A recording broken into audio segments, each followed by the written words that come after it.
ஆழ்வார் எம்பெருமானார் ஜீயர் திருவடிகளே சரணம். ஜீயர் திருவடிகளே சரணம். பின்பழகராம் பெருமாள் ஜீயர் அவருடைய வார்த்தா மாலை நம்பிள்ளையுடைய பிரியமான சிஷ்யர் பின்பழகராம் பெருமாள் ஜீயர். அவர் குரு பரம்பரா பிரபாவம் 6000 படி அந்த கிரந்தத்தை அருளி செய்தது பிரசித்தமாக தெரியும். அதே சுவாமி வார்த்தா மாலை என்று பூர்வாச்சாரியர்களுடைய பல உபதேச மொழிகளை அழகாக நமக்காக தொகுத்து கொடுத்துள்ளார். இந்த கிரந்தத்திலே வார்த்தை என்றால் ஒரு செய்தி இல்லை ஒரு உபதேசம், அதை இங்கே ஒரு மாலையாக கொடுத்துள்ளார். மாலைனா நிறைய, ஒரு புஷ்பங்கள் நிறைய சேர்ந்த ஒரு மாலையாகுது, அதுபோல் நிறைய உபதேசங்கள் சேர்ந்த மாலையாக இது இருக்கு என்பதை நாம் பார்க்கலாம். அதிலே நம்முடைய சம்பிரதாய அர்த்தங்கள், பல ரகசியார்த்தங்கள் மிக அழகாக இந்த கிரந்தத்திலே விளக்கப்பட்டுள்ளன. அதை நாம் அனுபவித்து வருகிறோம். திருமந்திரம், துவயம், சர்மஸ்லோகம், அர்த்த பஞ்சகம், தத்துவத்திரயம் போன்ற அர்த்தங்கள்லாம் நிறைய இதில் காட்டப்பட்டு வருகின்றன. அதில் 37ஆம் வார்த்தை வரைக்கும் நாம் அனுபவித்திருக்கோம். இன்றைய தினம் 38ஆம் வார்த்தை, அதை அனுபவிக்க தொடங்கலாம். இதில் 38ஆம் வார்த்தையில திருமந்திரத்தினுடைய மிக அழகான விளக்கம் இங்கே காட்டப்படுகிறது. ரொம்ப ஆச்சரியமான ஒரு வார்த்தை இது.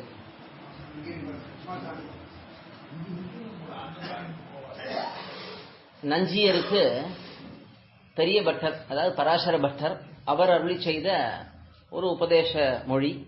அதை இந்த வார்த்தையிலே விரிவாக எடுத்து விளக்கியுள்ளார்.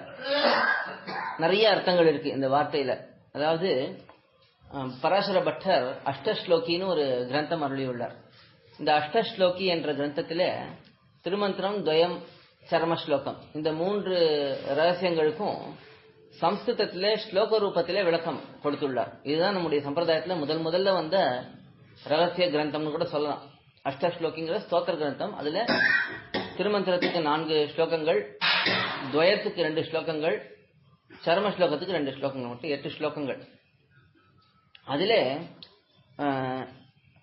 4வது ஸ்லோகம், அந்த 4வது ஸ்லோகம் மிக அழகான ஸ்லோகம். திருமந்திரத்தை 3 ஸ்லோகங்களில் விளக்கி இந்த திருமந்திரத்தை கொண்டு நமக்கு சில குழப்பங்கள்லாம் வரும்பொழுது எப்படி தெளிவு பெறலாம் என்பதை விளக்கக்கூடிய ஒரு ஸ்லோகம் இது. திருமந்திரத்தில் இருக்கக்கூடிய அர்த்தங்கள் எது என்ன, அதிலே நமக்கு வரக்கூடிய என்னென்ன சந்தேகங்கள்லாம் போகின்றன என்பதை மிக அழகாக விளக்கக்கூடிய ஒரு ஸ்லோகம் அது. தேகாசக்தாத்ம புத்திர் யதி பவதி பதம் சாது வித்யா திருத்தீயம் சுவாதந்திரியாந்தோ யதி ஸ்யாத் பிரதமம் இதரசேஷத்வதீஷ்சேத் த்விதீயம் ஆத்மத்ராணோன்முகச்சேத் நமைதி சபதம் பாந்தவா ஆபாசலோலக சப்தம் நாராயணாக்கியம் விஷயசபலதீஷ்சேத் சதுர்த்தியம் பிரபன்னக என்று ஒரு ஸ்லோகம். அந்த ஸ்லோகத்தில் தான் நமக்கு என்னென்ன குழப்பங்கள் வரும், அது எப்படியெல்லாம் போகின்றன என்பதை பட்டர் மிக அழகாக விளக்கியுள்ளார். அந்த ஸ்லோகத்துக்கு ஒரு விளக்க உரையை போல இந்த வார்த்தை அமைந்துள்ளது.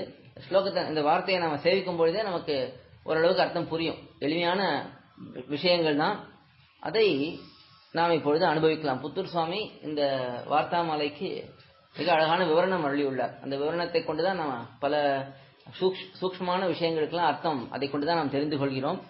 இப்பொழுது இந்த வார்த்தையை அனுபவிக்கலாம்.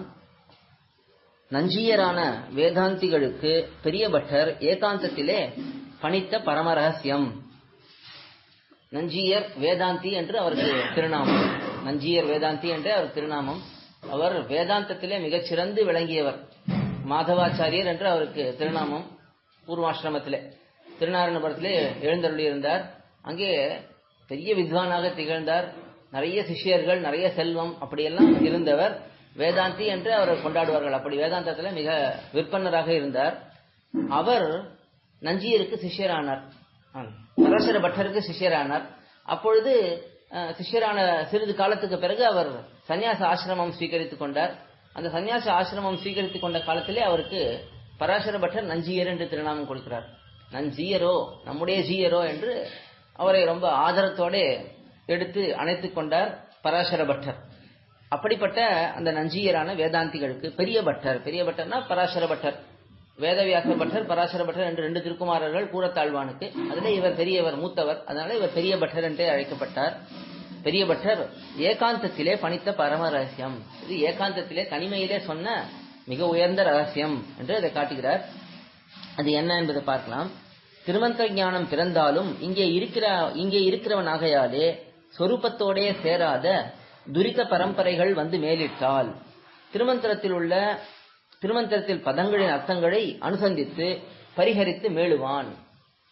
அதாவது நம்ம ஒரு ஆச்சாரியனிடத்திலே பஞ்சசம்ஸ்காரம் பெற்றுக்கொள்கிறோம். அந்த சமயத்தில் அவர் நமக்கு திருமந்திரம், துவயம், சரம ஸ்லோகம் 3 ரகசியங்களை அருள் செய்கிறார், மந்திரோபதேசம் பண்ணுகிறார். அதற்கு பிறகு நாம் அர்த்தங்களை அந்த ஆச்சாரியனிடத்திலேயோ இல்லை வேறு பெரியவர்களிடத்திலேயோ நம்ம கேட்டு தெரிந்து கொள்கிறோம். இந்த ஞானம் நமக்கு திருமந்திர ஞானம் பிறந்த பிறகும் கூட, திருமந்திர ஞானம் நமக்கு பிறந்தாலும் கூட, அந்த திருமந்திரம் எதை சொல்லுகிறது என்பதை நாம் உணர்ந்தாலும் கூட, இங்கே இருக்கிறவனாகையாலே நாம் இன்னும் இந்த சம்சாரத்தை தானே இருக்கோம். இன்னும் நம் இந்த சம்சாரத்தை விட்டு விடுபட்டு பரமபதத்துக்கு போகல. இந்த சம்சாரத்தில் இருப்பதினாலே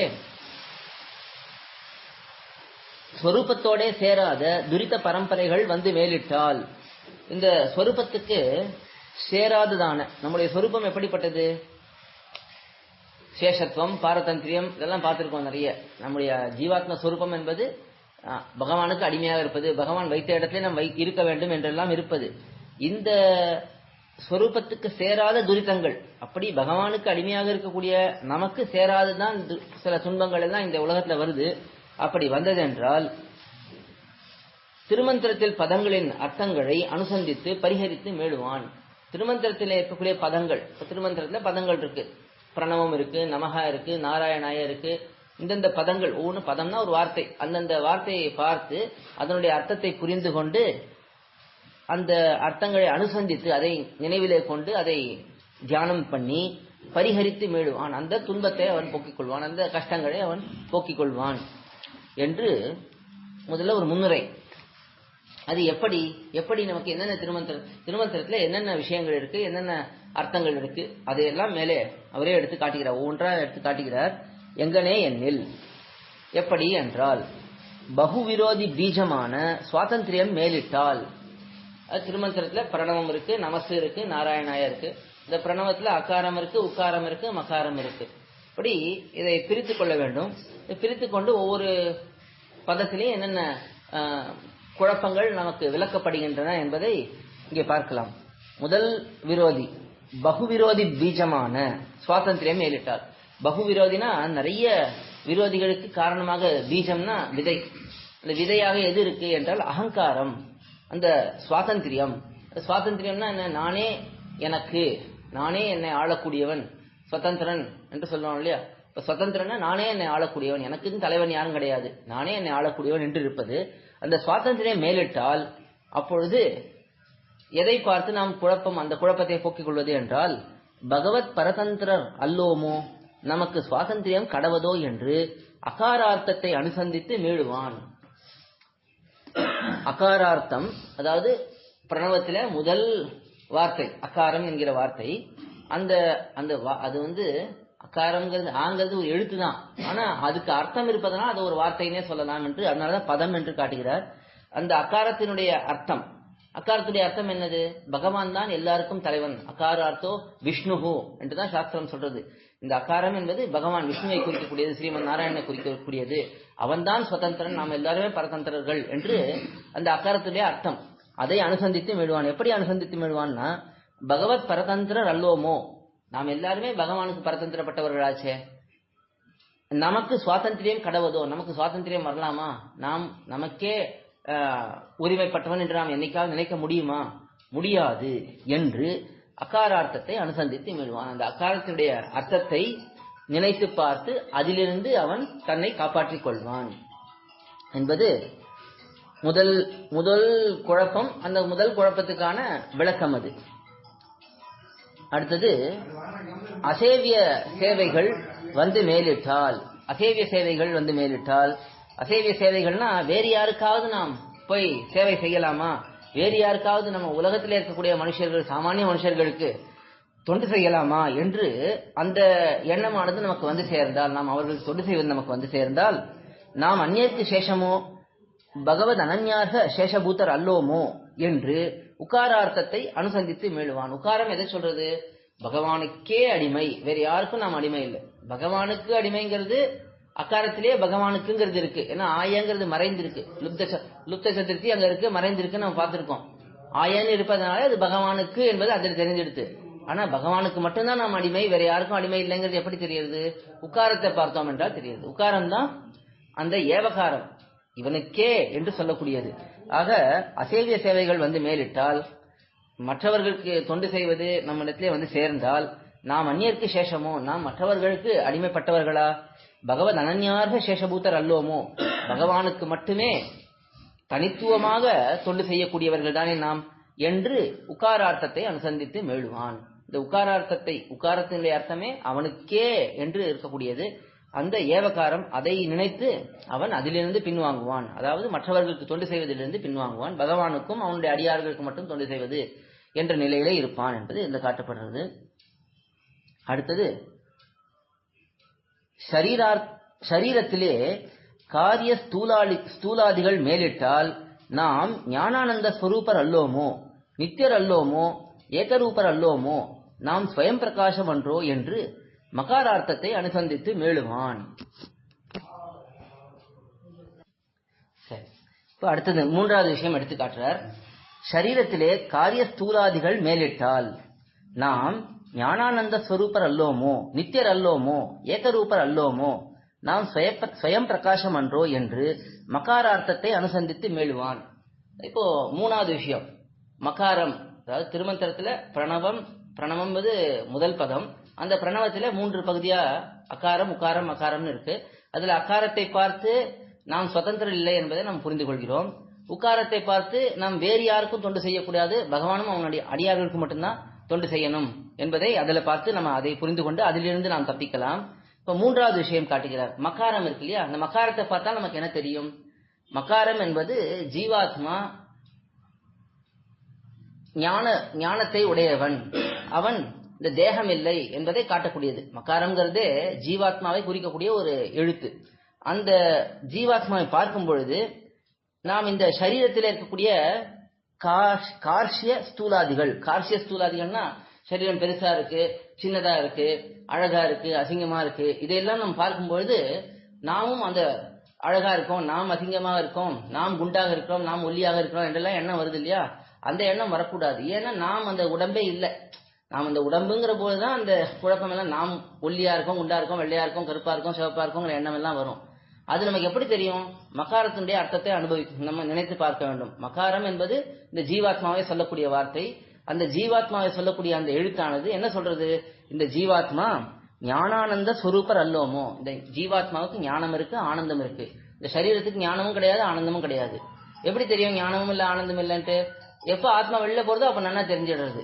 அந்த சரீரத்துக்கு ஞானமும் இல்லை, ஆத்மா ஆனந்தமும் இல்லைங்கிறது அப்போ தெரிஞ்சிடுறது. அதனால அந்த ஞானம் இருக்கக்கூடிய வஸ்து எது? ஜீவாத்மா தான் ஞானம் இருக்கக்கூடிய வஸ்து. அந்த ஞானானந்த ஸ்வரூபர், ஞானமும் ஆனந்தமும் ஒரு ஸ்வரூபமாகவே இந்த ஜீவாத்மாவுக்கு இருக்கு என்பதை புரிந்து கொள்கிறோம். அடுத்தது நித்தியர் அல்லோமோ, ஜீவாத்மாங்கிறது நித்தியமாக இருக்கு, இந்த சரீரம்ங்கிறது அனித்தியமாக இருக்கு. இன்னைக்கு இருக்கிற சரீரம் நமக்கு நாளைக்கு இல்லை. இன்னைக்கு வர முடியாது கோஷ்டிக்கு, நாளைக்கு வர முடியல, இல்லை இன்னைக்கு நமக்கு ஏதோ ஒரு குளிர் ஜுரமோ ஏதோ ஒன்று வருது, நாளைக்கு சரியா போயிடுறது. இந்த உடம்பு இன்னைக்கு பெருசா இருக்கு, நாளைக்கு ஒல்லி ஆயிடுறது, இன்னைக்கு ஒல்லியா இருக்கிறது நாளைக்கு பருத்து போயிடுறது. இந்த விதத்துல பார்க்கும்போது இந்த சரீரம் என்பதே அனித்தியமாக இருக்கு, அதுவும் ஏகரூபமாகவும் இல்லை. இப்ப ஜீவாத்மா ஏகரூபமா இருக்கு. இந்த ஜீவாத்மாவுடைய தன்மை எப்பொழுதும் மாறப்போறது இல்லை. ஜீவாத்மா அப்படியே தான் இருக்க போறது, ஞானம் ஆனந்தத்தோட இருக்க போறது. ஆனா சரீரம் அப்படி இல்லை, ஏகரூபமா இல்ல, மாறிண்டே இருக்கு. இன்னைக்கு இருக்கிற மாதிரி நாளைக்கு இல்ல, அப்படியெல்லாம் இருப்பதனாலே அதுக்கு மேல நாம் ஸ்வயம் பிரகாசம் அன்றோ, இந்த ஜீவாத்மா இருக்காங்கிறது எப்படி தெரியறது? வேற யார் சொல்லியும் தெரிய வேண்டாம். ஸ்வயம் பிரகாசம் ஜீவாத்மாவுக்கு தான் இருக்காங்கிறது தானே தெரியும். நான் என்கிற அந்த எண்ணம் எப்பொழுது இருக்கும்னா ஜீவாத்மா இருக்கிறதுனாலதான் இருக்கு. அந்த ஜீவாத்மா ஸ்வயம் பிரகாசம், இந்த தேகம் ஸ்வயம் பிரகாசம் இல்ல. இப்ப இந்த உடம்பு இருக்குங்கிறது யாருக்கு தெரியும்? உடம்புக்கு தெரியாது, நமக்கு தான் தெரியும். அதே போல மற்றவர்களுக்கு தெரியும். வெளிச்சம் இருந்தா உடம்பு இருக்கிறது தெரியும், மற்றபடி உடம்பு இருக்கிறது மற்றவர்களுக்கும் தெரியாது. அதனாலே இந்த தேகத்தை பார்க்கும் பொழுது அது ஜீவாத்மாவிலிருந்து வேறுபட்டதுங்கிறது நமக்கு நன்றாக தெரிகிறது. அது எப்படி தெரிகிறது? மகாரத்தினுடைய அர்த்தத்தை நாம உணர அந்த தேகம் வேறு, ஜீவாத்மா வேறு என்பது நமக்கு தெளிவாக புரிந்து அதிலே ஏற்படக்கூடிய மாறுதல்களுக்கு நாம் கலங்க மாட்டோம், அதிலே ஏற்படக்கூடிய அந்த மாறுதல்களை பார்த்து நாம் குழம்ப மாட்டோம் என்று இந்த மூன்றாவது விஷயம். அடுத்தது நான்காவது. இப்ப பிரணவம் முடிஞ்சிருது. பிரணவத்துல சுதந்திரன், அதாவது ஜீவாத்மா சுதந்திரன் இல்லை என்பதும், ஜீவாத்மா பகவானுக்கும் பாகவதர்களுக்கும் அடிமைப்பட்டது என்பதும், ஜீவாத்மா இந்த தேகத்தை போல கிடையாது, தேகத்தை விட வேறுபட்டது என்பதும் பிரணவத்தை பார்க்கும்போது தெரியுது. அதுக்கு மேல நமக்கு ஒரு புருஷார்த்தம் சம்பாதிக்க வேண்டாவோ என்று சாதனானுஷ்டானம் பண்ண தேடினால், சரி இப்ப ஜீவாத்மா நல்ல ஞானம் உள்ளவன், அது நமக்கு தெரிஞ்சிடுது. ஞானம் இருக்குனாலே ஏதோ ஒரு செயல் பண்ணணும், அந்த செயல் பண்ணினா ஏதோ ஒரு பிரயோஜனம் கிடைக்கும். அப்ப நமக்கு எந்த பிரயோஜனம் வேணுமோ அதை நாம் ஆசைப்பட்டு பெற பார்க்கிறோம். அந்த பிரயோஜனத்தை நாம் பெற பார்க்கும் பொழுது அதுக்குன்னு ஒரு சாதன அனுஷ்டானம், ஏதாவது ஒரு செயலை பண்ண வேண்டும் என்று பார்க்கிறோம். அந்த சாதன அனுஷ்டானம் நாம் பண்ண தேடினோம் என்றால், அதை நாம் பண்ண பார்த்தோம் என்றால், அப்பொழுது என்ன அப்போ நமக்கு ஒரு புருஷார்த்தம், நமக்கு ஏதாவது ஒரு புருஷார்த்தம் வேண்டும், அடைந்து அனுபவிக்க வேண்டிய ஒரு பலன் வேண்டும், அதை நாம் தானே சம்பாதித்துக் கொள்ள வேண்டும் என்று சாதன அனுஷ்டானம் பண்ண தேடினோம். அந்த ஒரு செயலை பண்ணோம், ஏதாவது ஒரு சாதனத்தை பண்ண முயற்சி செய்தோம் என்றால், அப்பொழுது ஸ்வரக்ஷணத்தில் பிராப்தி இல்லாத பகவத் பரதந்திர அல்லோமோ சுதந்திரன் என்றோ ரக்ஷணத்துக்கு கடவன் என்று நமசிலே அர்த்தத்தை அனுசந்தித்து மெழுவான். நமபதம் இருக்கு, அந்த நமபதத்திலே என்ன அர்த்தம் நமக்கு தெரியுது? மகா என்றால் எனக்கு, நமஹா என்றால் நான் எனக்கன்று, பகவானுக்கே. நான் நம்ம தவிர இருக்கிறது அவன் ஒருத்தன் தான் நம்மளோட பெரியவன், அதனால் நாம் பகவானுக்கே என்று நாம் இருக்க வேண்டும். அப்படி பகவானுக்கே என்று நாம் இருக்கும் பொழுது நம்ம ரட்சிக்கக்கூடியவன் யாரு? அந்த பகவான் தான். அதனால ஸ்வரக்ஷணத்தில் பிராப்தி இல்லாத, நம்முடைய ரட்சணத்திலே நம்மை காப்பாற்றிக் கொள்வதிலே நமக்கு பிராப்தி இல்லை. பிராப்தி இல்லைன்னா என்ன? நமக்கு தகுதி இல்லை, அதுக்கு நமக்கு தகுதி இல்லை. அப்படி இருக்க அந்த பிராப்தி இல்லாத பகவத் பரதந்திர அல்லோமோ, பகவானுக்கு பரதந்திரப்பட்டவன் தானே நாம். சுதந்திரன் என்றோ ரட்சணத்துக்கு கடவன். யார் சுதந்திரனோ அவன் தானே நம்ம ரட்சிக்க வேண்டும், அவன் தான் சுதந்திரன், அவன் தான் நம்ம ரட்சிக்க வேண்டும் என்று நமசினுடைய அர்த்தம். அந்த நமசுடைய அர்த்தமே என்னது? பகவான் தான் சுதந்திரன், நாம் பரதந்திரன் என்று அர்த்தத்தை தான் காட்டுறது. அப்படி அவன் சுதந்திரனாகவும் நாம் பரதந்திரனாகவும் இருப்பதனாலே அவன் தான் நம்மை ரட்சிக்க வேண்டும். நமக்கு ஒரு புருஷார்த்தத்தை சம்பாதித்துக் கொள்வதற்கு நமக்கு தகுதி இல்லை என்பது அந்த உபாயாந்தரங்கள். சாதனானுஷ்டானம்னாலே மற்ற உபாயங்கள், கர்மயோகம், ஞான யோகம், பக்தி யோகம், திருநாம சங்கீர்த்தனம், தேசவாசம், திருமாலை எடுக்கை, இப்படி பல உபாயங்களை காட்டுகிறார். இந்த உபாயங்கள் எல்லாம் நம்ம சொரூபத்துக்கு சேராதது.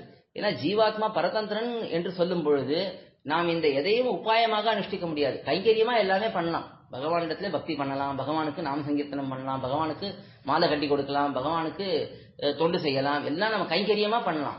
ஆனா அதை கொண்டு நான் பகவானை அடைய போகிறேன் என்று சொல்லும் பொழுதுதான் அப்ப நான் என்னோட முயற்சியாலே பகவானை அடைய பார்க்கிறேன் என்று அர்த்தம் வரும். அப்படி வரும்பொழுது அது பரதந்திரன் என்ற அந்த ஸ்வரூபத்துக்கு சேராததாக ஆகிவிடும்.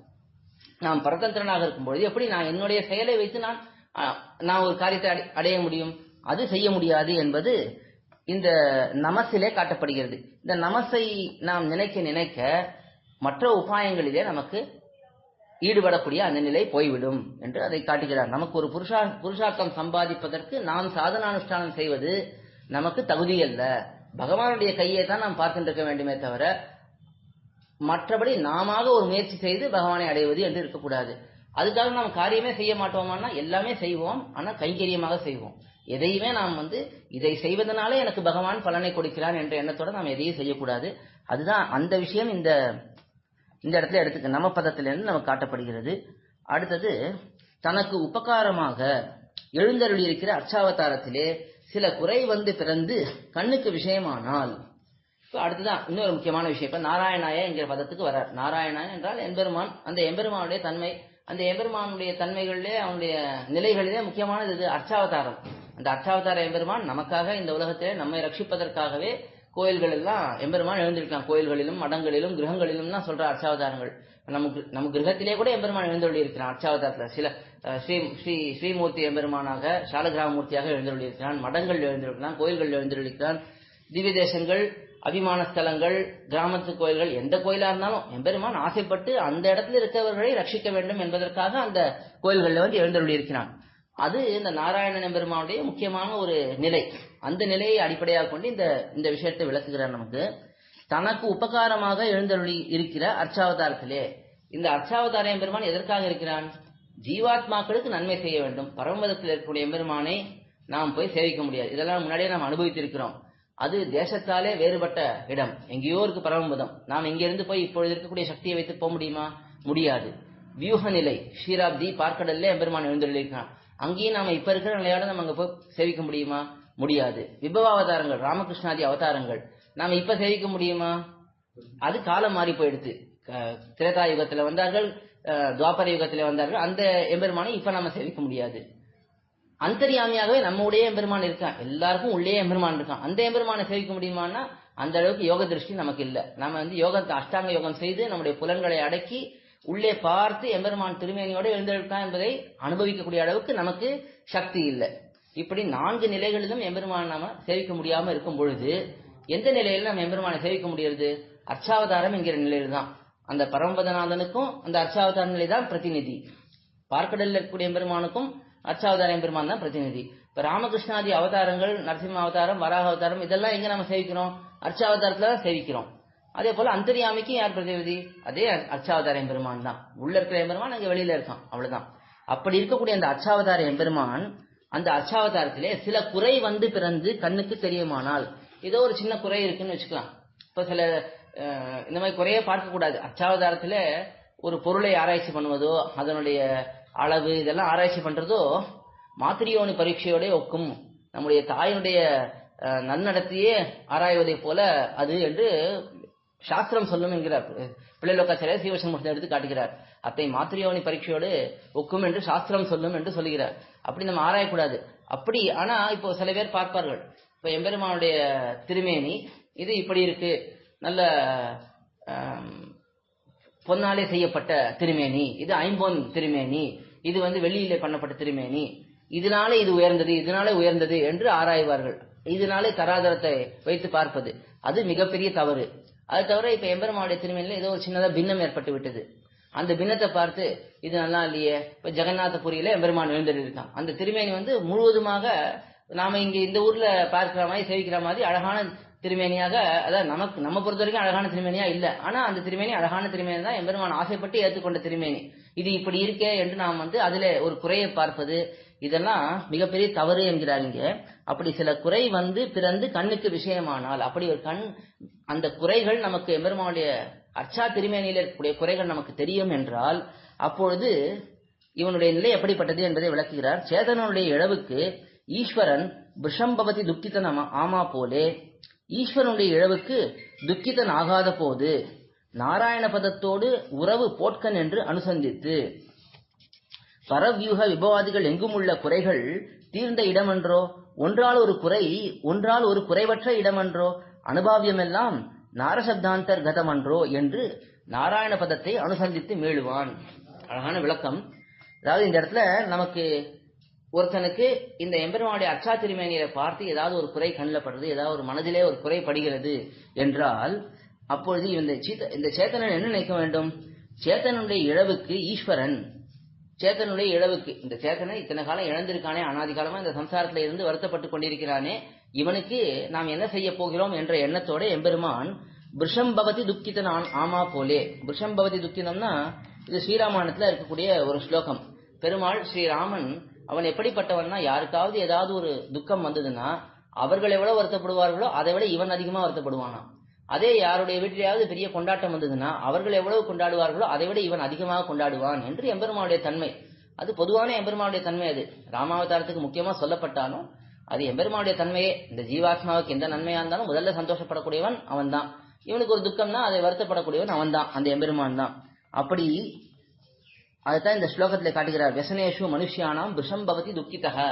ஒரு மனுஷர்களுக்கு துக்கம் வந்தால் அதை நினைத்து மிகவும் வருத்தப்படக்கூடியவன், அவர்களை விட அதிகமாக வருத்தப்படக்கூடியவன். அதாவது சுக்ரீவனுக்கு வாலி இறந்த பொழுதோ, பீஷணனுக்கு ராவணன் இறந்த பொழுதோ அவர்கள் கூட அந்த அளவுக்கு வருத்தப்பட்டதை பெருமாள் அதை நினைத்து வருத்தப்பட்டான், இப்படி உங்களோட அண்ணன் போயிட்டானே என்று.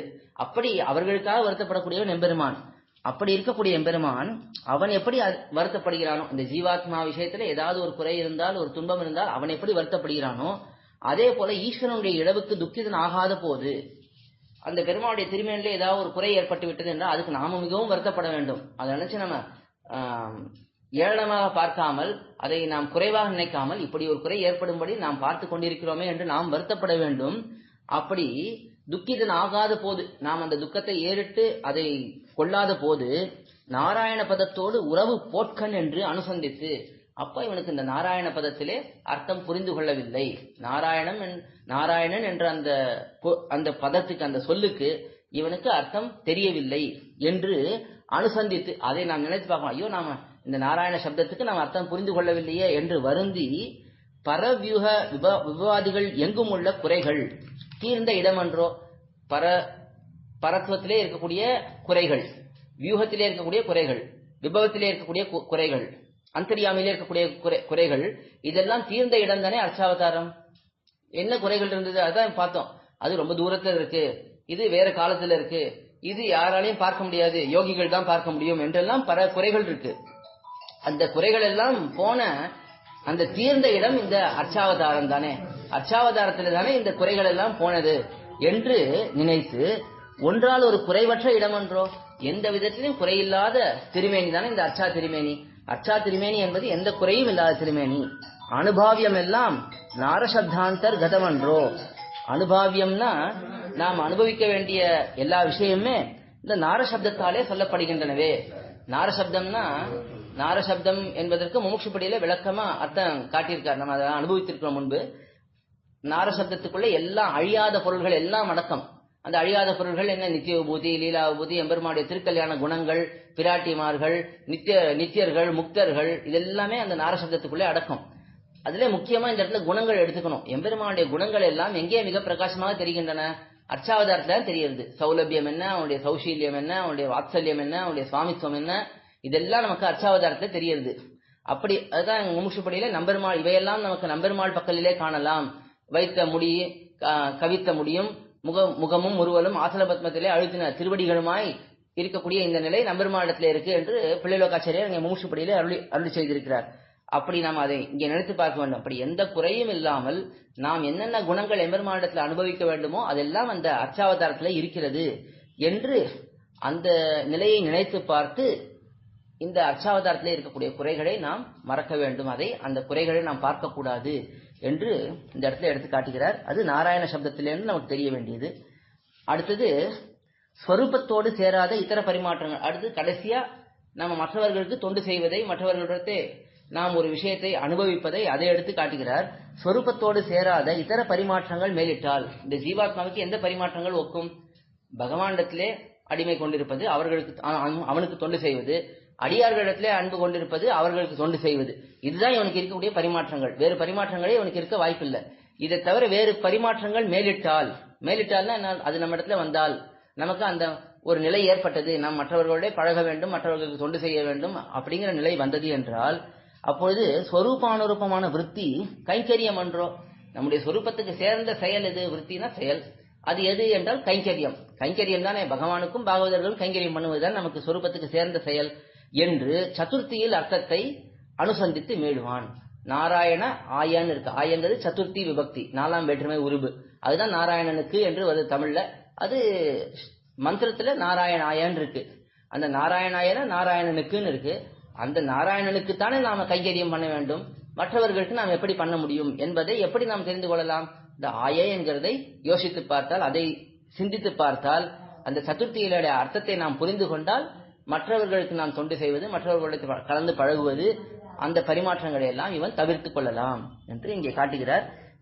ஆக இந்த இடத்துல 6 விரோதிகள், அந்த 6 விரோதிகளை போக்கக்கூடிய பதங்கள், திருமந்திரத்தில் எந்தெந்த பதங்கள் எந்தெந்த விரோதியை போக்குறது, எந்தெந்த குழப்பங்களை போக்குகிறது என்பதை இங்கே எடுத்து காட்டினார்.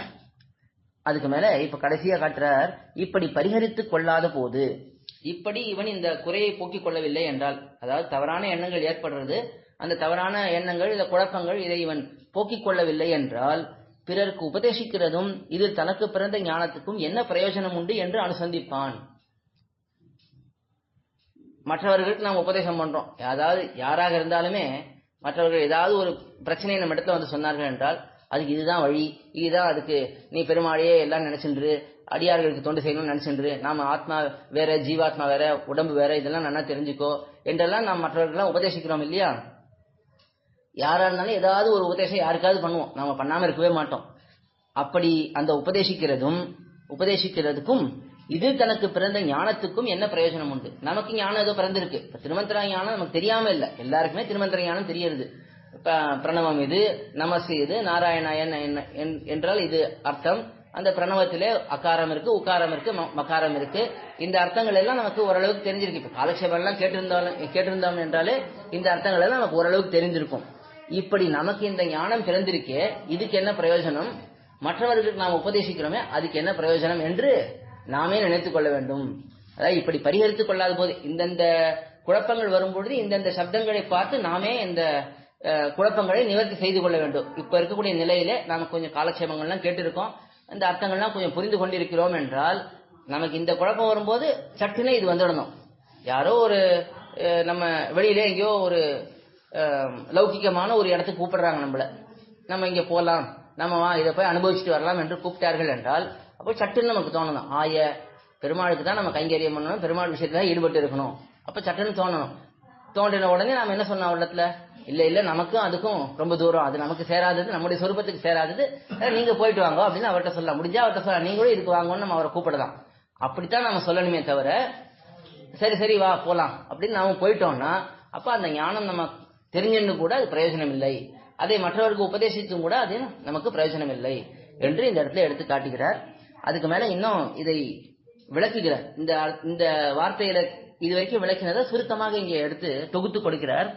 பௌருஷத்தாலே தன் காரியம் தான் நிர்வகிப்பதாக நினைத்தான் ஆகில் அகாரார்த்தத்தை அனுசந்தித்து மேலுவான். இதே விஷயம்தான் இப்ப நாம பார்த்ததை வேறு வார்த்தைகளை கொண்டு இதை விளக்குகிறார். தான் முக்காந்தரத்தாலே விளக்குவார்கள் என்று வியாக்கியானத்தெல்லாம் போடுவார்கள். என்னன்னா ஒரு விஷயத்தை இப்போ அழகா விளக்கிடுவார்கள் பூர்வாச்சாரியர்கள். அதை விளக்கிட்டு அதே விஷயத்தை வேறு விதமாக கொஞ்சம் சுருக்கமாக இன்னொரு இடத்துல அதே விளக்குவார்கள். ஏன்னா இப்ப இதுல நம்ம புரிந்து கொண்டோம் இல்லையா, அது சரியா இருக்காங்கிறத அதை சரிபார்த்துக்கணும். நம்ம இது நன்றாக புரிந்து கொண்டிருக்காமாங்கிறத இதை பார்க்கும்பொழுது நமக்கு ஒரு தெளிவு இருக்கும். அதாவது ஒரே விஷயத்தை சுருக்கமாகவும் விரிவாகவும் மீண்டும் மீண்டும் விளக்குவார்கள். அப்பொழுதுதான் நமக்கு தெளிவு ஏற்படுங்க. அவர்களுக்கு நல்ல தெளிவா இருக்கு, திருப்பி எழுதுறாரு, அவருக்கு ஒருவேளை தெளிவு இல்லையோ நம்ம நினைச்சிடக்கூடாது. அவருக்கு நன்றாக தெளிவு இருக்கு. தெளிவு இருப்பதனால்தான் மீண்டும் மீண்டும் இதை எழுதி நமக்கு புரிய வைக்க முயற்சி செய்கிறார்கள். இது புரியறதுன்னா என்ன, அது அனுஷ்டான பரியந்தம் கொண்டு வரதான் இங்க காட்டினார். இதை பரிகரித்துக் கொள்ளவில்லை, இந்த சந்தேகங்களை இந்த குழப்பங்களை நாம் போக்கிக் கொள்ளவில்லை என்றால் ஞானம் சம்பாதித்துக் கொண்டதுக்கும் இதிலே மற்றவர்களுக்கு நாம் எடுத்து சொல்வதற்கும் பிரயோஜனம் இல்லை என்று அதை எடுத்து காட்டுகிறார். இப்ப இந்த தொகுப்பை பார்க்கலாம். கடைசியில இதை சுருக்கமாக எடுத்து இதை விளக்குகிறார்.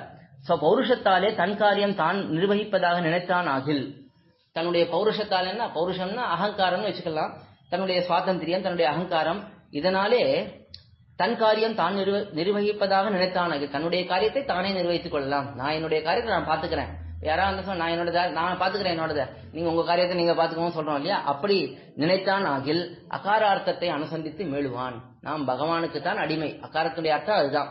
பகவான் தான் சுதந்திரன், நாம் எல்லாருமே பரதந்திரர்கள்.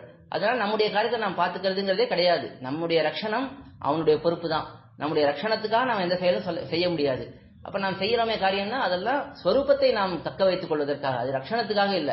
இப்ப அடியவன் என்று ஒருத்தன் இருந்தான்னா அவன் எப்படி இருக்கணும், அவன் இப்படித்தான் இருக்கணும். அதுக்காக தான் நாம் இந்த காரியங்கள்லாம் செய்யலாமே தவிர காலக்ஷேபங்கள் கேட்கறது, பாசுரங்கள் சேவிப்பது, பெருமாளுக்கு கைங்கரியங்கள் செய்வது, இதெல்லாமே உபாயமாக இல்லை, என்னை நான் காப்பாற்றிக் கொள்வதற்காக இதெல்லாம் நாம் செய்யக்கூடிய முயற்சி என்றும் கிடையாது.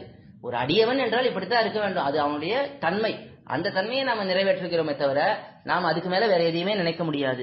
அதனாலே பௌருஷத்தாலே தன்னுடைய காரியம் தான் நிர்வகிப்பதாக நினைத்தான் ஆகி, தன்னுடைய காரியத்தை தானே பார்த்துக் கொள்ளலாம், நம்மை நாமே ரட்சித்துக் கொள்ளலாம் என்று நினைத்தான் என்றால், அகாரார்த்தத்தை பார்த்தால் அந்த அகாரம் எதை சொல்றது, பகவான் விஷ்ணு அவன்தான் அகாரம், அவன்தான் எல்லாரையும் அடக்கி ஆள்பவன் என்பது தெரிகிறது.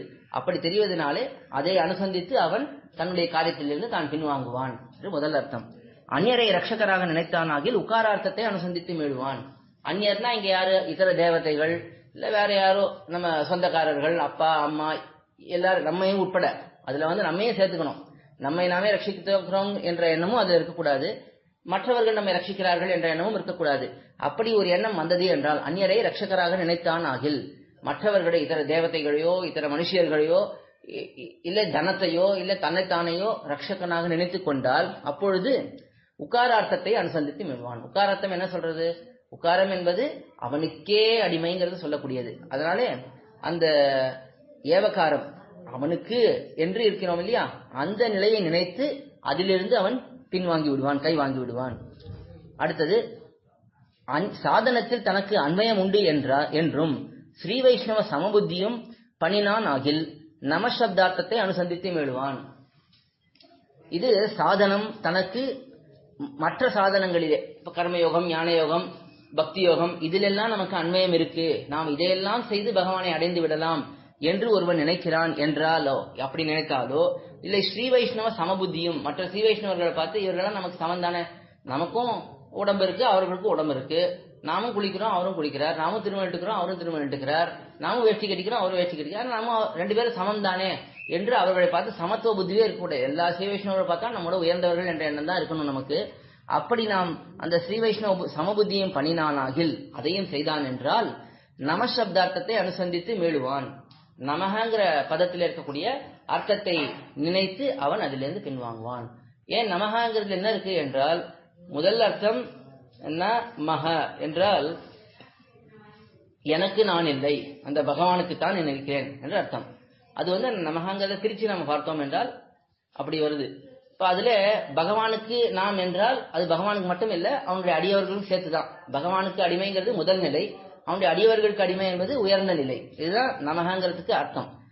அந்த நமகங்கிற அர்த்தம் நமக்கு புரிஞ்சதுன்னா அப்போ ஸ்ரீ வைஷ்ணவர்களோட நம்ம சமபுத்தி பண்ண மாட்டோம்.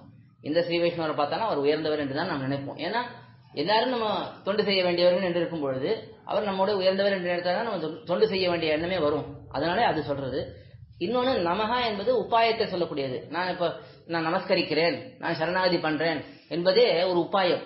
அந்த நமகாங்கிறது பிரிக்காம பார்த்தோம்னா அது நேர சரணாகதியை சொல்லக்கூடியது. அப்படி இருப்பதனால இந்த சரணாகதி மட்டும்தான் நமக்கு உபாயம், வேறு எந்த உபாயமும் நமக்கு கிடையாது என்று இந்த ரெண்டுத்திலேயே நமக்கு தெளிவு பிறந்துடும். உபாயாந்தரங்களை, சாதனாந்தரங்களை, மற்ற உபாயங்களை கை கொள்ள நினைத்தாலும் சரி, ஸ்ரீ வைஷ்ணவர்களை பார்த்து எனக்கு இவர்கள் சமம் என்று நினைத்தாலும் அது ரெண்டும் நமக்கு அந்த எண்ணம், தவறான எண்ணம் எப்படி போகும் என்றால், நமகா என்கிற சப்தத்தை நாம் நினைத்துக் கொண்டு பார்த்தோம் என்றால் அப்பொழுது அந்த எண்ணம் போய்விடும் என்று காட்டுகிறார். அடுத்தது, ஈஸ்வர விபூதரோடே தனக்கு ராகத்வேஷம் நடையாடிற்றால் நாரசப்தார்த்தத்தை அனுசந்தித்து மேழுவான். நாரசப்தம் என்ன? அழியாத பொருட்களுடைய கூட்டம். ர என்பது அழியாத பொருள்கள். நர என்றால் அழியாத பொருள் என்ற அர்த்தம். ரங்கிறது அழியக்கூடிய பொருள், நர என்றால் அழியாத பொருள், நார என்றால் அழியாத பொருள்களுடைய கூட்டம், நாராகா என்றால் அந்த அழியாத பொருளுடைய கூட்டத்தினுடைய கூட்டம். இவ்வளவு இருக்கு அந்த விஷயம். நாராயணாயன் வர்ற இடத்துல இவ்வளவு விஷயம் இருக்கு. அந்த நார சப்தத்தை பார்த்தோம் நமக்கு என்ன தெரியும்? பார்த்தால் எல்லாமே பகவானுடைய சொத்து, எல்லாம் பகவானுடைய விபூதி. அது கடலா இருக்கட்டும், கட்டையா இருக்கட்டும், மண்ணா இருக்கட்டும், ஆத்மாக்களா இருக்கட்டும், முக்தர்களா இருக்கட்டும், நித்தியர்களா இருக்கட்டும், பிராட்டிமார்களா இருக்கட்டும், யாராக இருந்தாலும் எல்லாமே எம்பெருமானுடைய சொத்து. இப்போ பெருமாளுடைய சொத்து எல்லாம் என்று வரும்பொழுது ஒரு சொத்து இன்னொரு சொத்தை பார்த்து எங்கேயாவது ராகத்வேஷம் கொண்டாட முடியுமா? ராகம்னா விருப்பம், துவேஷம்னா வெறுப்பு. இப்ப ராகத்வேஷம் இப்போ எல்லாமே, இப்ப நானும் ஒருத்தருக்கு அப்பா இருக்கார், அப்பாவுக்கு 2 பிள்ளைகள் இருக்கா. இப்ப அப்பாவுக்கும் அந்த 2 பிள்ளைகளுக்கு நடுவில் விருப்பு வெறுப்புங்கிறது வர முடியும். விருப்புங்கிறது இருக்கும், அன்பு இருக்கும், ஆனா வெறுப்புங்கிறது வரலாமா? வரக்கூடாது. ஏன்னா 2 பேரும் ஒரே அப்பாவுக்கு பிறந்த பிள்ளைகள், 2 பேரும் அந்த அப்பாவுக்கு தான் சொத்து, அந்த அப்பாவுடைய பிள்ளைகள் தான் 2 பேருமே. அப்படி இருக்கும்போது விருப்பு வெறுப்பு வர்றதுக்கு வாய்ப்பு இல்லை. அதே போல இந்த உலகம் முழுக்கவே பகவானுடைய சொத்து என்று ஆகிவிட்டது என்றால் அப்பொழுது நமக்கு அந்த ராகத்வேஷம், இவனிடத்துல நமக்கு விருப்பு, இவனிடத்துல வெறுப்பு என்ற எண்ணமே வரக்கூடாது. ஏன்னா எல்லாமே பகவானுடைய சொத்துங்கும் போது இவனை பிடிக்கும் இவனை பிடிக்காது எப்படி நம்ம சொல்ல முடியும்? அது சொல்ல முடியாது. அப்படி ஈஸ்வர விபூதி பூதரோடே, ஈஸ்வர விபூதி பூதர்னா எல்லாமே பகவானுடைய சொத்து என்று இருக்கக்கூடிய எல்லா பதார்த்தங்களும் அவர்களிடத்திலே தனக்கு ராகத்வேஷம், இவரிடத்திலே எனக்கு விருப்பு, இவரிடத்திலே எனக்கு வெறுப்பு என்று நாம் எப்பொழுது சொல்லலாம் என்றால், இவர் வேறுபட்டவர் அவர் வேறுபட்டவர் நம்ம சொல்லலாம். எல்லாமே பகவானுடைய சொத்து என்று இருக்கும் பொழுது எப்படி இவரிடத்திலே நாம் விருப்பையும் இவரிடத்திலே நாம் வெறுப்பும் கொள்ள முடியும்? அது கொள்ள முடியாது. ஆகையாலே இந்த நாரசப்தத்தை பார்த்து இவன் அந்த எண்ணத்தை தொலைத்துக் கொள்வான். எந்த எண்ணம்? இதை பிடிக்கும் இதை பிடிக்காதுங்கிற அந்த எண்ணம். பகவானுடைய விபூதியில எல்லாமே நமக்கு பிடித்துதான் ஆக வேண்டும். பகவானுடைய சொத்து, அதை எப்படி நம்ம பிடிக்காம இருக்க முடியும்? அந்த எண்ணம் நமக்கு எப்பொழுது ஏற்படும் என்றால், அந்த நாரசப்தத்தினுடைய அர்த்தம் நமக்கு நன்றாக புரிந்தது என்றால் அந்த குழப்பத்தை நாம் போக்கிக் கொள்ளலாம் என்று காட்டுகிறார். அடுத்தது, ஔபாதிக பந்துக்கள் பக்கத்திலே பந்துதா பிரதிபத்தி பணினான் ஆகில் அயன சப்தார்த்தத்தை அனுசந்தித்து மேழுவான். நாராயணாயன் இருக்கு இல்லையா, அதுல நார அயன, நார கூட்டல் அயனம் தான் நாராயண. அந்த நாரங்கிறதுக்கு இப்போ எல்லாமே பகவானுடைய சொத்துங்கிறதுக்கு அழியாத பொருள்கள் எல்லாம் பகவானுடைய சொத்துங்கிறது அதுல பார்த்துட்டோம். இப்ப அயன சப்தத்துல என்ன சொல்லப்படுகிறது? அந்த எல்லா பதார்த்தங்களும் பகவானிடத்துல தான் தங்கி இருக்கு. பகவான் தான் எல்லாவற்றையும் தாங்கிக் கொண்டிருக்கிறான். அயனம்னா பகவான் எல்லாவற்றுக்கும் இருப்பிடமாக இருக்கிறான் என்ற அர்த்தம். எல்லா பதார்த்தங்களுக்குள்ள அவன் இருக்கிறான் என்றும் அர்த்தம். ரெண்டு அர்த்தமும் உண்டு. பகவான் எல்லாவற்றையும் தாங்குகிறான், எல்லாவற்றுக்கும் உள்ளேயே அந்தர்யாமியாகவும் இருக்கான். ரெண்டுமே இருக்கு. பகவான் அந்தர்யாமியாகவும் இருக்கிறான், பகவான் எல்லாவற்றையும் தாங்கக்கூடியவனாகவும் இருக்கிறான்.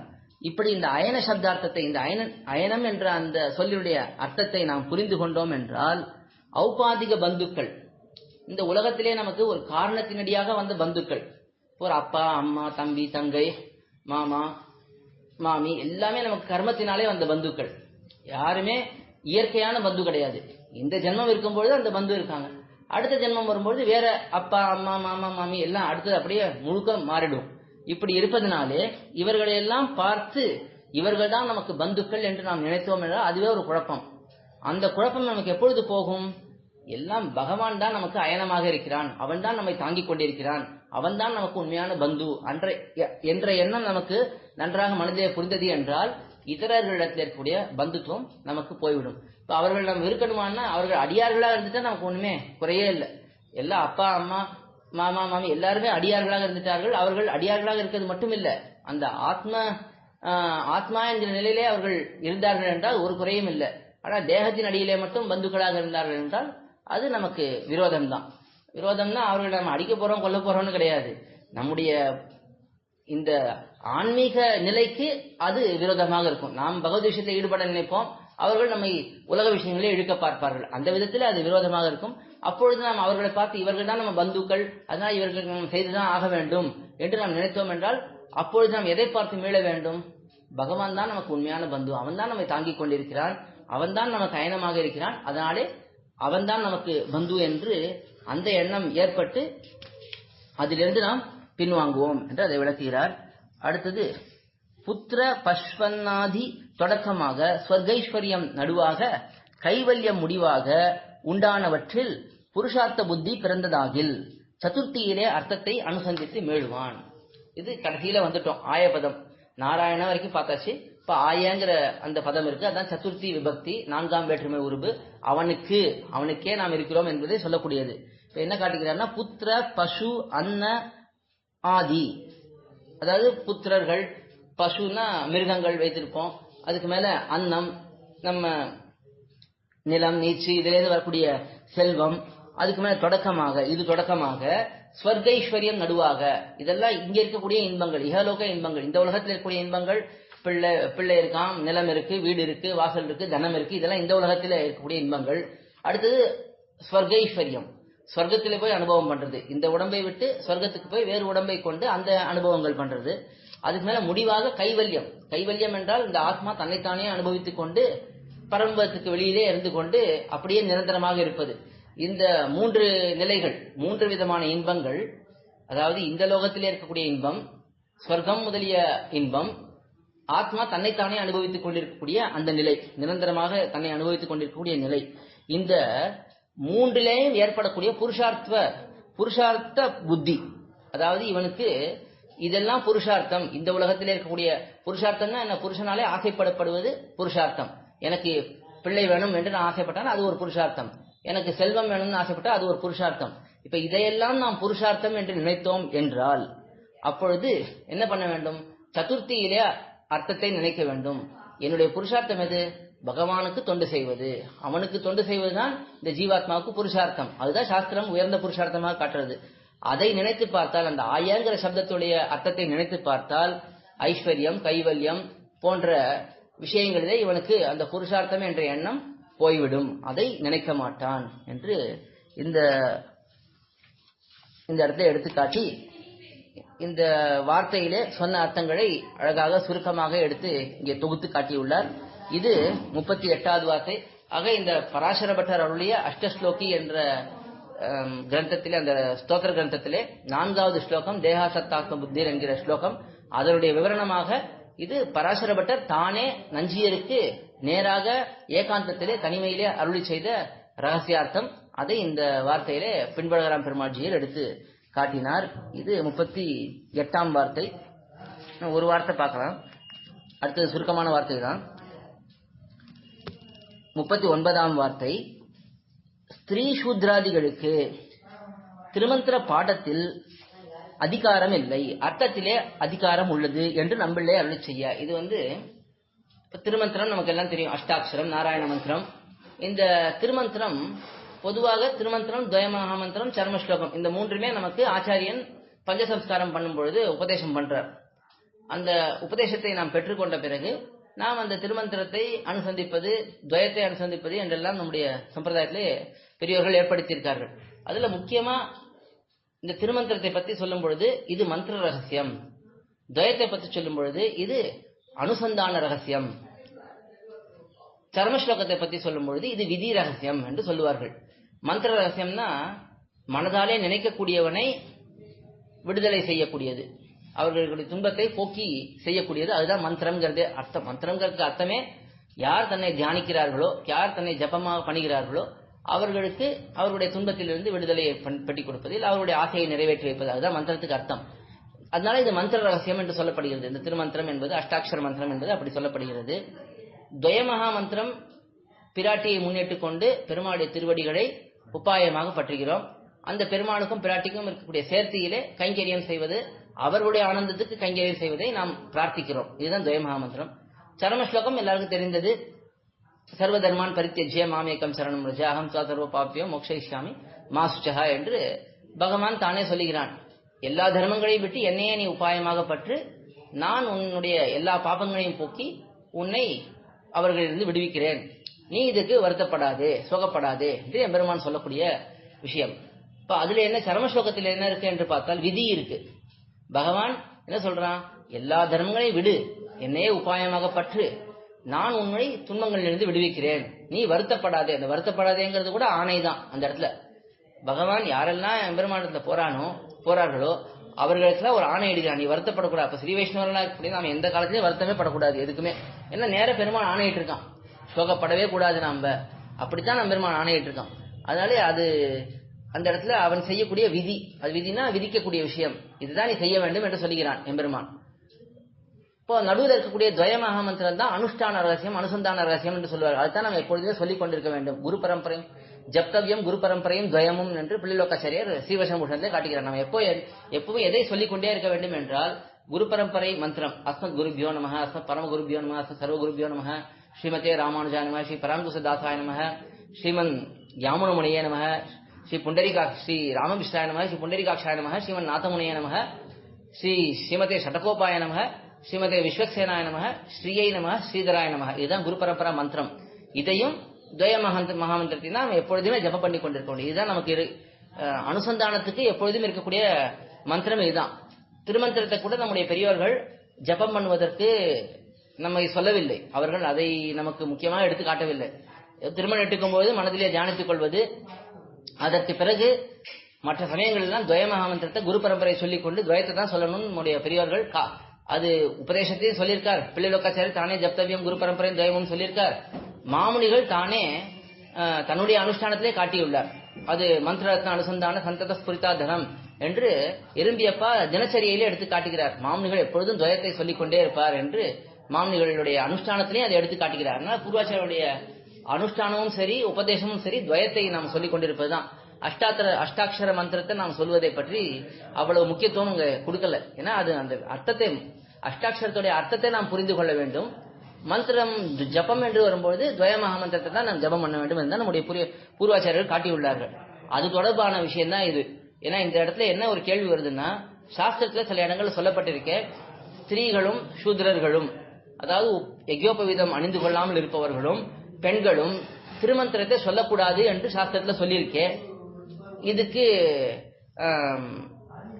என்ன என்று ஒரு கேள்வி வருது. அதைத்தான் இங்க நம்மளே எடுத்து சொல்லுகிறார். ஸ்திரீகளுக்கும் சூத்ரர்களுக்கும் திருமந்திர பாடத்திலே, திருமந்திரத்தை சொல்லுவதிலே அதிகாரம் இல்லை, ஆனா அதுல அர்த்தத்திலே அதிகாரம் உள்ளது. எல்லாருக்கும் அர்த்தத்திலே, திருமந்திரோட அர்த்தத்தை யாருமே தெரிந்து கொள்ளக்கூடாதுன்னு சொல்ல மாட்டார், எல்லாரும் தெரிந்து கொள்ள வேண்டும் கண்டிப்பா. ஆனா அந்த மந்திரத்தை சொல்லுவதிலே சிலருக்கு தான் அதிகாரம். யாரு யஜ்யோபவீதம் அணிந்து கொண்டிருக்கிறார்களோ அவர்களுக்கு தான் அதிகாரம், அது இல்லாதவர்களுக்கு இதுல அதிகாரம் இல்லை என்று நம்மள இங்கே அருள் செய்கிறார். அதை கேட்டு அங்க இருந்தவர்களுக்கு தான் கொஞ்சம் அதிருப்தி ஏற்படுறது. என்ன இப்படி சொல்லிவிட்டார் சுவாமி என்று ஒரு அதிருப்தி ஏற்படுது. அந்த விஷயத்தை தான் இங்கே விளக்கமாக இங்கே எடுத்து காட்டுகிறார். ஸ்திரீ சூத்ராதிகளுக்கு திருமந்திர பாட்டத்தில் அதிகாரம் இல்லை, அர்த்தத்திலே அதிகாரம் உள்ளது. ஸ்திரீகளுக்கும் சூத்ரர்களுக்கும் திருமந்திர பாட்டத்திலே, திருமந்திரத்தை சொல்லுவதிலே அவர்களுக்கு அதிகாரம் கிடையாது. ஆனா அர்த்தத்திலே அதிகாரம் உண்டு. அவர்கள் அதோடைய திருமந்திரத்துடைய அர்த்தம் இப்பதான் நம்ம பார்த்தோம் இல்லையா, பிரணவம், நமசு, நாராயணாய, இதுக்கு என்ன, அகாரத்துக்கு என்ன அர்த்தம், உகாரத்துக்கு என்ன அர்த்தம், மகாரத்துக்கு என்ன அர்த்தம், ஆயாக்கு என்ன அர்த்தம், நாராயண பதத்துக்கு என்ன அர்த்தம், நமகாங்கிறதுக்கு என்ன அர்த்தம், எல்லாம் நம்ம பார்த்தோம். அதை கொண்டு என்னென்ன குழப்பங்கள் நாம் கொள்வோம் எல்லாம் பார்த்தோம். இதுக்கு எல்லாருக்கும் அதிகாரம் உண்டு, இது யாருக்கும் தடை இல்லை. எல்லாரும் இந்த திருமந்திரத்துல அர்த்தத்தை அனுபவிக்கலாம். ஆனா திருமந்திரத்தை சப்தத்தை ஸ்திரீகளும் சூத்திரர்களும் சொல்லக்கூடாது என்று இங்க நம்பிள்ளை அருளி செய்கிறார். ஒரு காலக்ஷேப கோஷ்டியிலே ஒரு விஷயம் வரும்போது அதை எடுத்து அவர் அருளி செய்கிறார் என்று நம்பிள்ளை அருளி செய்ய. இப்படி நம்பிள்ளை அருளி செய்ய அதிருப்தரை போலே திருக்குறுகூர்தாசர் இருந்தவாறே. அப்ப திருக்குறுகூர்தாசர் என்று ஒரு அடியவர், அந்த ஸ்ரீ வைஷ்ணவர், அவருக்கு ஒரு மனசுல ஏதோ வருத்தம், இப்படி சொல்லிட்டாரே சுவாமியே, இப்படி சொல்லக்கூடாதுன்னு சொல்லிட்டாரே, அதுவும் திருமந்திரம் என்பது ஆச்சாரியத்துல உபதேசம் பெற்றுக் கொள்கிறோம், அதை சொல்லக்கூடாது என்று சொல்லுகிறாரே என்று ஒரு மனசுலே வருத்தம் இருந்திருக்கலாம். அது அவருடைய திருமுகத்துல தெரிஞ்சிருக்கு. தெரிந்த உடனே அதை பார்த்து நம்பிள்ளை அவரிடத்தை கேட்கிறார். அதிருப்தரை போல திருக்குறுகூர்தாசர் இருந்தவாறே இவருக்கு புருஷார்த்த சித்தி குறிப்பான அர்த்தத்தில் அதிகாரம் உண்டாகில் அப்பிரயோஜகமான பாட்டத்தில் அதிகாரம் இல்லை, ஆக இட்டால் இவருக்கு வருவதென் என்று அருளி செய்தார். இப்ப நம்பிள்ளை அங்க அருளி செய்கிறார். இவருக்கு இதுல என்ன வருத்தம்? திருக்குறுகூர்தாசருக்கு ஏதோ ஒரு வருத்தம் மனசுல லேசா இருந்திருக்கு. இவர் இப்படி சொல்லிட்டாரே, திருமந்திரத்தை ஏன் ஸ்ரீகள் சொல்லக்கூடாது, ஏன் சூத்திரர்கள் சொல்லக்கூடாது என்று நம்பிள்ளை சொல்லியிருக்கார், இது ஏன் இப்படி சொல்லியிருக்கார் என்று இவருக்கு ஒரு எண்ணம் ஏற்படுகிறது. அப்பொழுது அதை புரிந்து கொண்ட நம்பிள்ளை உடனே, அதுதான் ஆச்சாரியர்களுடைய பெரிய தன்மை என்னன்னா, சிஷ்யர்களுடைய முக பாவத்தை வைத்து அவர்களுக்கு என்ன சந்தேகம் இருக்கு என்பதை புரிந்து கொண்டு விடுவார்கள், வாயால கூட சொல்ல வேண்டாம். அப்படி நம்பிள்ளை புரிந்து கொள்கிறார். புரிந்து கொண்டு உடனே அவரே சொல்லுகிறார், இவருக்கு புருஷார்த்த சித்திக்கு உறுப்பான அர்த்தத்தில் அதிகாரம் உண்டாகில். புருஷார்த்தம் எப்படி கிடைக்கிறது நமக்கு? இந்த திருமந்திர ஜபம் பண்றதுனால நமக்கு பலன் கிடைக்கிறதா? புருஷார்த்தம்னா இப்பதான் பார்த்தோம், கிடைக்க வேண்டிய பலன், நாம் ஆசைப்படக்கூடிய பலன். அது எப்படி கிடைக்கிறது? மந்திர ஜபம் பண்றதுனால பலன் எங்கேயாவது சொல்லியிருக்கா சாஸ்திரத்துல? திருமந்திரத்தை ஜபம் பண்ணி இவர் பெற்றுக்கொள்வார், ஜபம் பண்ணி பண்ணுவார்னு எங்கேயாவது சொல்லியிருக்கா? அது சொல்லியிருக்கு. அது உபாசகர்களுக்கு இருக்கலாம். அதுக்கு தான் இந்த யஜ்யோபவீதம் அணிந்து கொண்டு கர்மயோகமோ ஞான யோகமோ பக்தி யோகமோ செய்பவர்கள், அவர்கள் திருமந்திர ஜபத்தையோ அதை கொண்டு ஹோமங்கள் தான் பண்ணலாம். ஆனா பிரபன்னர்கள் என்றிருப்பவர்களுக்கு திருமந்திரத்துடைய அர்த்தத்தை நினைத்து பார்த்துதான் அவர்களுக்கு இந்த ஆத்ம ஞானம் நன்றாக பிரகாசமாக தெரிகிறது. ஆச்சாரியனுடைய சம்பந்தத்தினாலே, பகவானுடைய கிருபையினாலதான் இவனுக்கு மோட்சம் கிடைக்க போறது. இப்படி இருப்பதனாலே இவனுக்கு இந்த மந்திரத்தை சொன்னா என்ன, சொல்லாட்டி என்ன, அதை பத்தி என்ன பெரிய விசாரம் என்று இங்கே கேட்கிறார். அதுதான் இங்க இவருக்கு புருஷார்த்த சித்திக்கு உறுப்பான அர்த்தத்தில் அதிகாரம் உண்டாகில். இவருக்குன்னா இந்த இடத்துல இந்த ஸ்திரீகளுக்கும் சூத்திரர்களுக்கும் நிர்வகித்துக் கொள்ளலாம். அவர்களுக்கு புருஷார்த்த சித்திக்கு உண்டான உறுப்பான அர்த்தத்தில் அதிகாரம் உண்டாய். அவர்கள் புருஷார்த்தம் எப்படி கிடைக்கிறது? நமக்கும் பகவானுக்கும் இருக்கக்கூடிய அந்த உறவை உணர்ந்து கொண்டு அதன்படி நாம் நடந்து கொண்டோம் என்றாலே பகவான் நமக்கு தன்னுடைய அந்த ஆச்சாரியனை முன்னிட்டுக் கொண்டு பலனை கொடுக்க போகிறான். அப்படி அதிகாரம் இருக்கும் பொழுது அப்பிரயோஜகமான பாட்டத்தில் இந்த மந்திர ஜபம் பண்றதா என்ன பிரயோஜனம்? ஒரு பிரயோஜனமும் இல்லை. இவனுக்கு பிரயோஜனம் இல்லை, மற்றவர்களுக்கு பிரயோஜனம் இருக்கலாம், ஆனா இவனுக்கு எந்த பிரயோஜனமும் இல்லை. இப்படி இந்த பிரயோஜனம் இல்லாத பாட்டத்தில் அதை சொல்லுவதிலே அதிகாரம் இல்லை, அவனுக்கு அதிகாரம் இல்லை. அதனால ஒன்னும் பிரயோஜனமும் இல்லை, அதனால அவனுக்கு அதிகாரமும் இல்லை. இப்ப பிரயோஜனமே இல்லை. இப்ப நான் ஒரு பெரிய 100 மாடி கட்டடம் இருக்கு, அது என்னால எப்படியுமே ஏற முடியாது. நம்ம இடத்துல ஒருத்தர் வந்து சொல்றார், நீ அந்த 100 மாடி கட்டடத்துல படிக்கட்டு வழியே ஏறக்கூடாது அப்படின்னு சொல்றார். அப்ப நான் சொல்ல போறேன், எனக்கு எப்படியுமே ஏற தெரியாது, அவ்வளவு 100 மாடி என்னால ஏறி போக முடியாது, நீ சொல்றதுனால எனக்கு ஒரு பிரயோஜனம் இல்லை, இது நான் சொன்னாலும் ஒண்ணுதான் சொல்லாட்டியும் ஒண்ணுதான் என்று சொல்லுவோம் இல்லையா? அதே போல இந்த திருமந்திர ஜபத்தை இந்த ஸ்திரீகளோ சூத்திரர்களோ பண்ணுவதனால அவர்கள் ஒரு பிரயோஜனம் இல்லை. அப்ப அதை பண்ணாதேன்னு சொன்னா, சாஸ்திரம் பண்ணாதேன்னு சொன்னா அதனால இவனுக்கு என்ன கஷ்டம்? நமக்கு பிரயோஜனம் இல்லாததை பண்ணாதே என்று சொன்னா என்ன கஷ்டம் என்றுதான் இங்க கேட்கிறார். அப்படி அப்பிரயோஜகமான பாட்டத்திலே அதிகாரம் இல்லை, இவனுக்கு பிரயோஜனம் இல்லாததிலே இவனுக்கு அதிகாரம் இல்லை. ஆக இத்தால் இவருக்கு வருமதன்? அதனால இவருக்கு என்ன கஷ்டம்? ஸ்திரீகளுக்கும் சூத்திரர்களுக்கும் இதை சொல்லக்கூடாது என்று சொல்லும் பொழுது அவர்கள் சொல்லுவதனால ஒன்னும் பிரயோஜனம் இல்லை. அதனால அவர்கள் சொன்னா என்ன சொல்லாட்டி என்ன, இவருக்கு ஏன் அதுக்கு வருத்தம் என்று இங்கே நம்பிள்ளை கேட்கிறார். இவர் ஏன் இப்படி வருத்தப்பட வேண்டும் என்று அருளி செய்தார் என்று நம்பிள்ளை அருளி செய்தார் என்று இந்த 39ஆம் வார்த்தை. ஆக இந்த இடத்துல திருமந்திரம் என்பது அர்த்தத்தை அறிந்து கொண்டு நாம் அதை தியானம் செய்து நம்முடைய சொரூப ஞானத்தை வளர்த்துக் கொள்வதுதான் திருமந்திரமே தவிர நாம் ஜபம் செய்வதற்கு அது முக்கியமில்லை என்பது இங்கே காட்டப்படுகிறது. இதைத்தான் முமுட்சுப்படியில ஆரம்பத்திலேயே இந்த திருமந்திரத்தை கொண்டு உபாசகர்கள் ஜபஹோமாதிகளிலே ஈடுபட்டு தங்களுடைய பிரயோஜனங்களை பெறுவார்கள். பிரபன்னர்கள் இதனுடைய அர்த்தத்திலே மனதை வைத்து அதன் மூலமாக இவர்கள் அந்த எம்பெருமானை தியானித்து தங்களுடைய சொரூப ஞானத்தை வளர்த்துக் கொள்வார்கள் என்று விளக்கமா எடுத்து காட்டியிருக்கார். எண்பெருக்கண் நடத்து ஒன்பொருளீரில வன்புகள் நானன் தின்கழ சேரே என்று 2ஆம் பதிகத்திலேயே வரக்கூடிய பாசுரத்திலையும் அந்த அர்த்தத்திலையும் நாராயண சப்தத்தினுடைய அர்த்தம் தான் அது. நாராயண திருமந்திரத்தினுடைய அர்த்தம் தான் அந்த பாசுரமே. இந்த திருமந்திரத்தை பெருமையை சொல்லக்கூடியது. அந்த இடத்துலயும் இதே அர்த்தம் தான். திருமந்திரத்தை ஜபஹோமாதிகளிலே பிரபன்னர்கள் உபயோகப்படுத்த மாட்டார்கள். அவர்கள் அதனுடைய அர்த்தத்தை தியானித்து அதன் வழியாக உஜ்ஜீவனம் அடைவார்களே தவிர தாங்கள் இந்த ஜபஹோமாதிகளிலே திருமந்திரத்தை உபயோகப்படுத்த மாட்டார்கள் என்று தெளிவாகவே அங்கேயும் நம்மளே ஈட்டிலே எடுத்து காட்டியிருக்கார். அதே அர்த்தம் தான் இங்கேயே சொல்லப்படுறது. அது 39ஆம் வார்த்தை. மேலே இருக்கக்கூடிய அர்த்தங்களை அடுத்த முறை அனுபவிக்கலாம். ஆழ்வார் எம்பெருமானார் ஜீயர் திருவடிகளே சரணம். ஜீயர் திருவடிகளே சரணம். பின்புலகலாம் பெருமாள் ஜீயர் திருவடிகளே சரணம். கோயில் KOYIL என்னும் ஆப்பை கூகுள் பிளே ஸ்டோரில் இருந்தோ ஆப்பிள் ஆப் ஸ்டோரில் இருந்தோ டவுன்லோட் செய்து இது போன்ற சம்பிரதாய விஷயங்களை கேட்டு மகிழலாம்.